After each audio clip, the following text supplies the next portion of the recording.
500થી વધુ બેઠકો પર મતદારો સાથે મજાક થયા જેવી સ્થિતિ અત્યારે થઈ છે।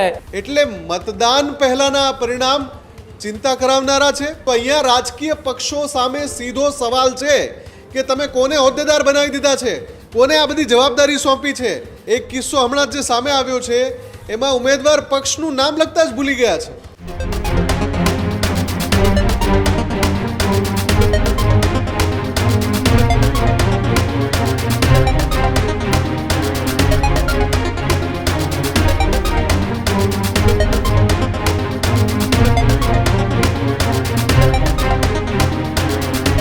સ્થાનિક સ્વરાજ્યની ચૂંટણી વચ્ચે ગુજરાતની રાજનીતિને લઈને સૌથી મોટા સમાચાર અત્યારે સામે આવી રહ્યા છે।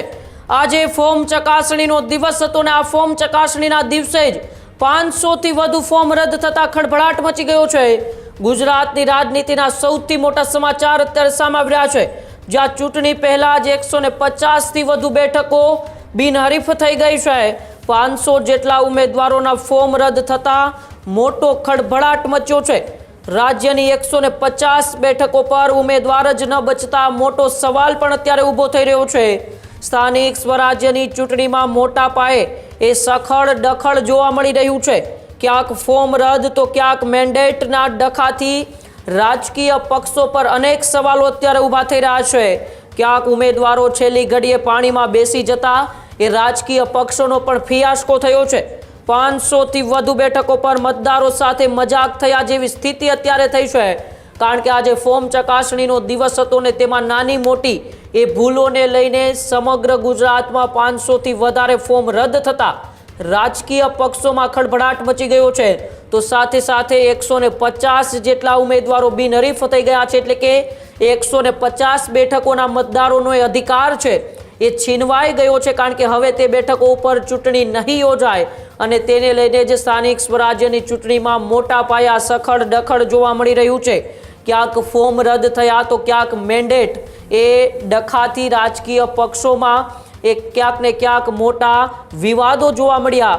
ક્યાંક બે હોદ્દેદારો વચ્ચે એ અનબન, આંતરિક વિખવાદ, આંતરિક જૂથવાદ, આ તમામ પ્રકારની ઘટનાઓ આ ચૂંટણી દરમિયાન એ જોવા મળી રહી છે। હજુ તો મતદાન પણ બાકી છે અને મતદાન પહેલા જ એ સ્થાનિક સ્વરાજ્યની ચૂંટણીને લઈને અત્યારે આ સૌથી મોટા સમાચાર સામે આવ્યા છે, જ્યાં ચૂંટણી પહેલા જ 150થી વધુ ઉમેદવારો બિનહરીફ થતા એ બેઠકો જે બેઠકોના ઉમેદવારો બિનહરીફ થયા છે તે બેઠકો પર મતદારો સાથે મજાક થઈ હોય એવી સ્થિતિ અત્યારે ઊભી થઈ છે।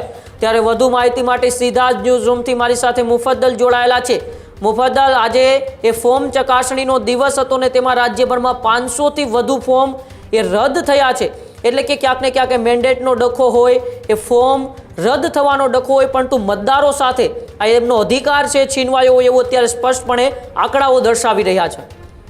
બિલકુલ, ખૂબ લાંબા સમય પછી મતદારો પાસે એ તક આવતી હોય છે કે એ પોતાના વિસ્તારમાં પોતાના જે સુધરાઈના કામો છે, પોતાના જે આવશ્યક કામો છે એ કામ કરાવવા માટે પોતાને પસંદ હોય એવો અથવા પોતાને જેના પર ભરોસો લાગતો હોય એવો પ્રતિનિધિએ ચૂંટી શકે।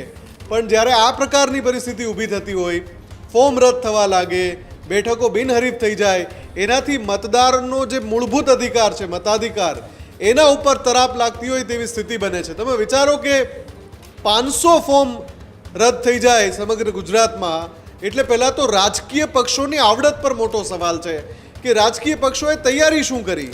આમ તો મોટા મોટા સંગઠનની અલગ અલગ પાંખો બનાવાતી હોય છે, એમાં જવાબદારી સોંપાતી હોય છે, ચૂંટણી સમિતિ બનાવાતી હોય છે, એ બધામાં અલગ અલગ હોદ્દેદારો હોય છે જેમનું કામ હોય છે કે આખી પ્રક્રિયા સ્મૂથલી થાય અને ચૂંટણી મેદાનમાં પક્ષો સામસામે લડે।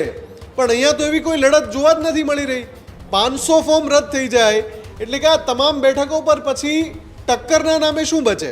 જ્યાં 150થી વધારે બેઠકો બિનહરીફ થઈ જતી હોય ત્યાં પછી મતદારો માટે શું બચે?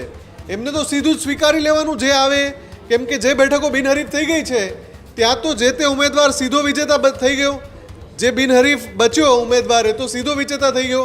એટલે મતદાન પહેલાંના પરિણામ ચિંતા કરાવનારા છે, ચોંકાવનારા છે અને રાજકીય પક્ષોએ પણ આની ઉપર ગહન ચિંતન અને મનન કરવું પડશે કે આખરે આવી પરિસ્થિતિ કેમ સર્જાય છે અને બીજી સૌથી મોટી વાત કે જ્યાં આપણે આર્ટિફિશિયલ ઇન્ટેલિજન્સના યુગમાં છીએ એવા સમયે ફોર્મ રદ કેવી રીતે થઈ જાય છે?